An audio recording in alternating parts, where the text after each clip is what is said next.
गजेंद्र स्तुति, गजेंद्र मोक्ष इसको कहते हैं।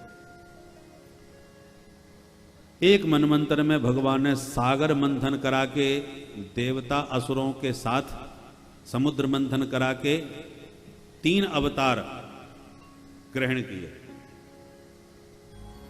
जब सागर मंथन के लिए पर्वत पानी में डूबने लगा तो कच्छप अवतार धारण करके भगवान ने पर्वत को पीठ पर उठाया। जब मंथन प्रारंभ हुआ, कालकूट विष निकला तो महादेव ने अपने कंठ में धारण करके नीलकंठ नाम स्वीकार किया। ओ नीलकंठ महादेव की जय। पुनः मंथन प्रारंभ हुआ तो एक एक रत्न निकले, आप उसमें बंटते गए, और जैसे ही महालक्ष्मी का प्रादुर्भाव हुआ तो सबके नेत्र चमकने लगे। लक्ष्मी जी ने सबके बीच में स्वयंवर करते हुए नारायण के कंठ में वरमाला डाल दी। ओ लक्ष्मी नारायण भगवान की। और अंत में धन्वंतरी भगवान अमृत कलश लेकर के प्रकट हो गए तो दैत्य मार झपट्टा अमृत लेके भाग गए। तब भगवान छैल छबीली छोरी बन के छमछम करते पहुंच गए मोहिनी अवतार लेकर के, और ऐसी मीठी मीठी बातें करी कि अमृत लेकर के दैत्यों की आंखों के सामने देवताओं को अमृत पिला दिया। सौरभानु दैत्य बीच में सूर्य चंद्रमा के बैठ गया। भगवान ने पहचानते उसकी गर्दन उड़ा दी, परंतु गटक चुका था अमृत, इसलिए मरा नहीं बल्कि राहु और केतु के नाम से 2 भागों में विभक्त हो गया। भगवान मोहिनी अमृत के साथ अंतर्धान। बोल मोहिनी भगवान की। असुरों को पता चला तो सुरों पर हमला बोल दिया, और तत्र देवासुरो नामा रण परम दारुण। बड़ा भयंकर देवासुर संग्राम हुआ, और अमृत की शक्ति से देवता सब विजयी हुए। और मरे हुए जो असुर थे उनको शुक्राचार्य जी ने मृत संजीवनी विद्या से पुनर्जीवित कर लिया। असुरों ने कहा गुरुजी बदला लेना है, बताओ क्या करें। गुरुजी ने कहा ब्राह्मणों की सेवा करो, आशीर्वाद मिलेगा तो पक्का तुम अभी भी स्वर्ग पद प्राप्त कर सकते हो। ब्राह्मणों की खूब सेवा करी महाराज। ब्राह्मणों ने प्रसन्न होकर के एक दिव्य अमोघ रथ प्रदान किया। उस रथ पर आरूढ़ होकर के जब बलि ने हमला किया देवताओं के ऊपर, तो स्वर्ग के देवताओं के जो गुरुदेव हैं बृहस्पति, उन्होंने दिव्य दृष्टि से देखते हुए कहा कि देवताओं भागने में ही तुम्हारी भलाई है। आज बलि का सामना कोई नहीं कर सकता क्योंकि ब्राह्मणों का तप इसके साथ है। तब तो सारे देवता स्वर्ग खाली करके भाग गए। इंद्र और इंद्रासन पर बलि बैठ गए। शुक्राचार्य जी बोले पद तो मिल गया पर बहुमत भी सिद्ध करना पड़ता है। वो कैसे होगा? बोले 100 यज्ञ करने वाला ही यहां पर शाश्वत रूप से बैठ सकेगा। तब तो शुक्राचार्य जी के सानिध्य में यज्ञ प्रारंभ हो गए। उधर देवता भटकते फिर रहे हैं और देव माता अदिति रोने लगी। पति से बोली महाराज मेरे बच्चे क्या ऐसे ही भटकते फिरेंगे, कुछ उपाय करो। कश्यप जी ने कहा देवी पयोव्रत करो। ये कब करेंगे? बोले फाल्गुन श्यामले पक्षे द्वादशाहम पयोव्रत। फाल्गुन शुक्ल में 12 दिन तक दूध पी करके ये व्रत किया जाता है।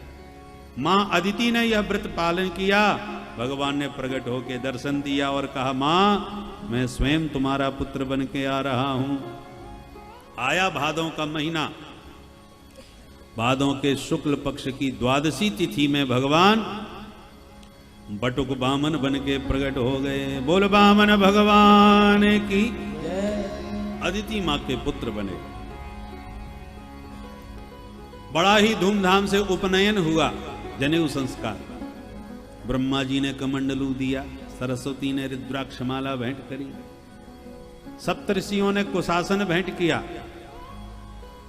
कुबेर ने भिक्षा का पात्र दिया, माता पार्वती ने भिक्षा प्रदान करी, बृहस्पति ने सूत्र धारण कराया। जो मिला वो गुरुदेव को दिया। बृहस्पति जी ने कहा सुनो बटुक जी इतने से काम नहीं चलेगा, हमें देना है तो तीनों लोकों की संपदा राजा बलि से मांग करके लाके दो।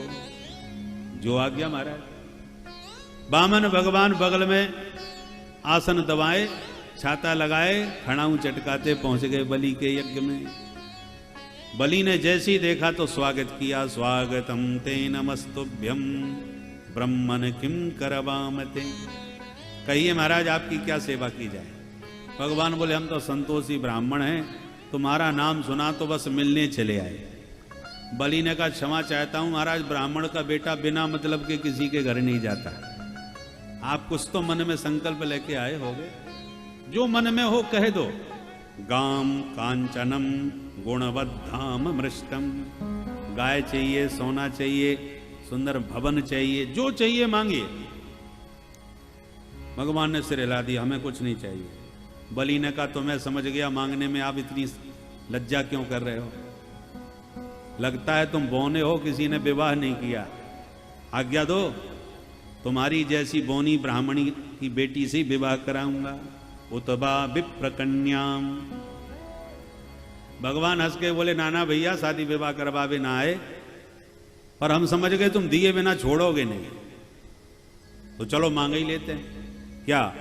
पदानी त्रीण दैत्येन्द्र संबतानि पदामव, मेरे इन पैरों से 3 चरण भूमि का दान कर दो। बलि ठहाका मार के हंसा। पंडित जी बड़ी कठिनाई से तो आपने मुंह खोला मांगने को, और वो भी 3 चरण भूमि के लिए। मुझसे मांगने वाले को जीवन में दोबारा हाथ नहीं पसारना पड़ता।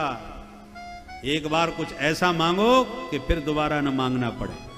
भगवान बोले हम संतोषी ब्राह्मण हैं, हमें कुछ चाहिए ही नहीं। पर आजकल कहीं भी बैठते हैं भजन करने के लिए तो जिसकी जगह होती है, जिसकी भूमि होती है, वही आंख दिखाने आ जाता है। हे बाबा उठो यहाँ से, उठाओ अपने लोटा कमंडल। हम कहते हैं भाई थोड़ी देर के लिए भजन करके भी चलते बनेंगे। बोले नहीं नहीं, अभी तुम भजन करोगे, कल हनुमान जी लाके बैठाओगे, परसों मंदिर बनाना चालू करोगे, पधारो यहां से। इसलिए मैंने तंग आकर के सोचा कि आज आपसे 3 चरण भूमि मांग ही लेता हूं, अपनी जगह पर शांति से भजन हो जाए, आसन बिछने की जगह मिले, बस और क्या चाहिए। बलि बड़ा प्रभावित हुआ। मैंने बहुत ब्राह्मण देखा पर इतना संतोषी ब्राह्मण आज तक नहीं मिला। ठीक है महाराज, आपने मांगा मैंने दिया, जहां मर्जी आवे आप नाप लो। भगवान बोले ऐसे कैसे नाप लें? हाथ में जल लो, संकल्प करके दो तब नापेंगे। अरे महाराज क्यों मेरा उपहास कर रहे हो? मैं यदि हाथ में जल लेके संकल्प करवाऊंगा तो दुनिया हंसेगी, मेरे ऊपर शर्म नहीं आ रही? 3 लोगों का राजा बना बैठा है और 3 चरण भूमि के लिए संकल्प करवा रहा है। भगवान बोले देखो विधि विधान से ही सब काम होना चाहिए। विधि यही है कि विधिवत संकल्प करो तब तुम्हारा दान स्वीकार माना जाएगा। अच्छा ठीक है महाराज। जैसे ही संकल्प लेने के लिए जल का पात्र उठाया, शुक्राचार्य जी ने पट्ट से हाथ पकड़ के समझाया, बलि सावधान। क्यों, क्या हो गया? बोले देखो कौन है। बोले बामन है। बोले धोखा खा रहे हो, न बामन है न 53, मैंने पहचान लिया इसे। कौन है? एस वैरोचने साक्षात भगवान विष्णुरव्ययः, कश्यपात् अदितेर्जातो देवानां कार्य साधक। देवताओं का कार्य साधने के लिए छलिया विष्णु पहले छोरी बन के आया था, अब बोना बन के आ गया। बातों में आओगे तो बर्बाद हो जाओगे। तुरंत मना करो, कुछ नहीं दिया। पर गुरुजी मैं तो दे चुका हूं वचन। अरे कभी कभी झूठ बोल के भी काम चला लेना चाहिए। गुरुजी ने खूब नीतियां सिखाई, परंतु बलि ने हाथ जोड़ के कहा नहीं, असत्यात् परो अधर्म। मुझे झूठ के बराबर दूसरा कोई पाप ही नहीं लगता। मैं झूठ नहीं बोलूंगा गुरुदेव। तो गुरुजी गर्मी खा गए। मुझसे बहस करेगा तू, मेरी बात नहीं सुनेगा। अचरात् भ्रश्यते श्रियः, शाप देता हूं तू श्रीहीन हो जाएगा। गुरुजी शाप दे के निकल गए। बामन भगवान धीरे से बोले गुरु चेला काय को झगड़ा कर रहे हो भैया, देना है तो दो, नहीं मना करो, हम चले। हम तो पहले ही मना कर रहे थे हमें कुछ नहीं चाहिए, तुमने जिद करी तो मांग लिया, अब मना करो तो हम चले। बलि ने कहा नहीं नहीं महाराज, आज तक मेरे दरवाजे से कोई ब्राह्मण खाली हाथ कभी नहीं लौटा, खानदान की नाक कट जाएगी। आप तो अपना संकल्प करो। मन में सोचा बामन ब्रह्मचारी है तो 3 चरण लेकर भूमि चला जाएगा, और साक्षात विष्णु हैं तो ये मेरे लिए भी सौभाग्य की बात होगी कि दाता एक राम भिखारी सारी दुनिया।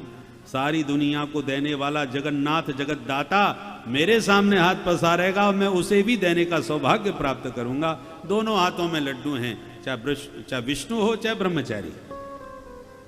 जैसे ही जल पात्र उठाया, शुक्राचार्य जी घुस के बैठ गए। बूंद नहीं टपकने दूंगा पानी की। भागवत में ऐसा नहीं लिखा है, पर पुराणांतर ऐसा आता है। छिद्र को छुपा लिया, अवरुद्ध कर दिया। वामन भगवान बोले इधर लाओ, लगता है कुछ अटक गया तुम्हारे बर्तन में, मैं ठीक करता हूं। नुकीली के कुसा लेकर के जो बाहर से फेंक के मारी तो शुक्राचार्य जी की एक आंख गोविंदाय नमो नमः। शुक्राचार्य जी निकल के भागे, कोई दे रहा है कोई ले रहा है, हमने अपनी आंख फालतू में ही छुड़वाई। भाग खड़े हो गए, जल हाथ में आया, संकल्प करके छुड़वाया और संकल्प पूर्ण होते वामन भगवान ने विराट रूप दिखाया। बोल विराट भगवान की जय। एक चरण में नीचे के 7 लोक नाप डाले, दूसरे चरण में ऊपर के लोक नाप डाले। बलि 2 चरण हो गए, बोलो तीसरा चरण कहां रखूं? बलि ने कहा 2 चरणों में संपूर्ण धन ले लिया मेरा, अब तीसरा चरण मेरे माथे पर रखकर मुझ धनवान को भी स्वीकार कर लीजिए। पदम तृतीयम कुरु शीष्ण में निजम। भगवान प्रसन्न हो गए, बलि के माथे पर पादार बिंद रखा और कहा कि बलि दानियों में तू शिरोमणि हो गया। लोग संपत्ति का तो दान करते हैं, तूने तो अपने आप का ही दान कर दिया।